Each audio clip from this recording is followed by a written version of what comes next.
Hey, this is Alan from artoftheiphone.com, and I'm here today with a review of the Fling Joystick for iPad. There's good news and bad news about the Fling Joystick. The good news is that when the Fling works, it completely changes the iPad gaming experience for the better. It's accurate and supplies that tactile feedback feel reminiscent of a hardware controller. But the bad news is that the Fling isn't compatible with as many games as you think it'd be. Even with games that use a virtual directional pad seemingly suited for the joystick, the Fling often interferes with various game elements like menus and keyboards that make the game unplayable. So if you think the Fling will work with your favorite game just because there's a virtual directional pad down in the corner, you might think again, because there's a good chance you'll actually be disappointed. But there are a few games where it does work very well, and I'm showing you two of them here. The first one was NBA Jam, and this one is Spider-Man Total Mayhem.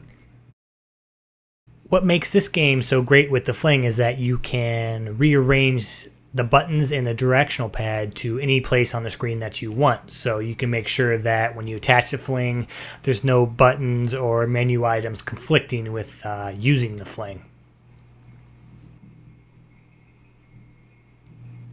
Next, I'm going to be showing you a game called Order and Chaos Online. It's a World of Warcraft clone. It's an MMO that you play against hundreds of players online at a time. This was a game I really hoped and really thought that the Fling would work well with, but unfortunately it conflicts with several important game elements. First of all are these pop-up text boxes that have a lot of important information in them, and at times the Fling interferes with the text. Here are in-game menus that you access all the time to change your inventory or your character's equipment. The Fling interferes with pushing the buttons. And probably most importantly is the in-game chat system. You know, you're always chatting with other players and making plans and things like that.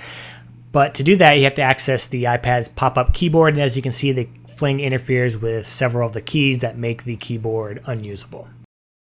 The Fling sells for $30 for two of the joysticks. Overall, we can recommend the Fling for games that it works with, but you might be disappointed with the amount of games that it actually doesn't work with. You can find the full text review of the Fling at artoftheiphone.com. Just follow the link down in the description.